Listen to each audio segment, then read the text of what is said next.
எல்லாத்துக்கும் வணக்கங்க. நீங்கள் ஸ்க்ரீனில் ஃபோன் பண்ணுற வீடியோலாம் பார்த்தீங்கன்னா, சாரி இந்த மாதிரி ஊறுகாய் இந்த மாதிரி சுடிதார்லாம் நான் வீடியோ போட்டிருந்தேன். அதில் ஸ்க்ரீனில் நம்பர் கொடுத்துருப்பேன் உங்களுக்கு. அந்த வீடியோலாம் பார்த்தீங்கன்னா நான் 3 மாதத்துக்கு முன்னாடி போட்ட வீடியோங்க அதெல்லாம். அதை நான் இப்போ போடலை. எங்களுக்கு அப்போ 3 மாதமாக கம்பெனியில் லீவ் விட்டுட்டாங்க, எங்களுக்கு வேலை இல்லை. சரி, சாரி வந்து நான் சொந்தமாக பண்ணலைங்க, எனக்கு தெரிஞ்சவங்க அதை கொடுத்தாங்க. நான் அதை சேல்ஸ் பண்ணி கொடுத்தேன்னா எனக்கு அதில் 10 ரூபா கிடைக்கும்.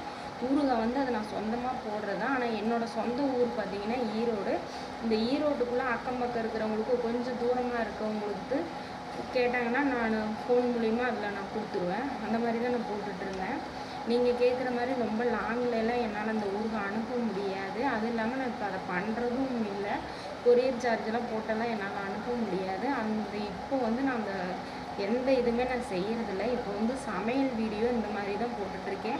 அது கூட வந்து உங்களை மாதிரி உறவுகளை எனக்குன்னு 10 பேர் வேணும் அப்படின்னு சொல்லி தான் நான் இந்த வீடியோ போட்டுட்ருக்கேன். தயவு செஞ்சு ஃபோன் எதுவும் பண்ணாதீங்க. ஃபோன் எடுக்கலைன்னா எனக்கு காலையில் 8 to நைட்டு 8 மணிக்கு தான் வேலை முடியும். அந்த டைமில் நீங்கள் ஃபோன் பண்ணிங்கன்னா என்னால் ஃபோன் எடுக்க முடியாது.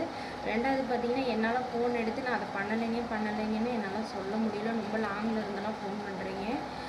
பார்த்துட்டு அந்த வீடியோலாம் 3 மாதத்துக்கு முன்னாடி போட்ட வீடியோங்க. இப்போ நான் எதுவும் பண்ணல. தயவு செஞ்சு ஃபோன் எதுவும் பண்ணாதீங்க. உங்கள் சப்போர்ட் எனக்கு தாங்க. தயவு செஞ்சு ஃபோன் எதுவும் பண்ணாதீங்க. இப்போ போடுற வீடியோவில் தப்பு இருந்தாலும் சரி, எது இருந்தாலும் சரி, நீங்கள் கமெண்டில் சொல்லுங்கள். இல்லை அந்த ஊறுகாயை பற்றி தெரிஞ்சுக்கணுன்னாலும் நீங்கள் கமெண்ட்லேயே கேளுங்க. கண்டிப்பாக நான் உங்களுக்கு வீடியோ பார்த்துட்டு நான் ரிப்ளை பண்ணுவேன். தயவு செஞ்சு ஃபோன் எதுவும் பண்ணாதீங்க. தப்பாக எதுவும் நினச்சிக்காதீங்க. கமெண்டில் கேளுங்க, நான் உங்களுக்கு சொல்கிறேன்.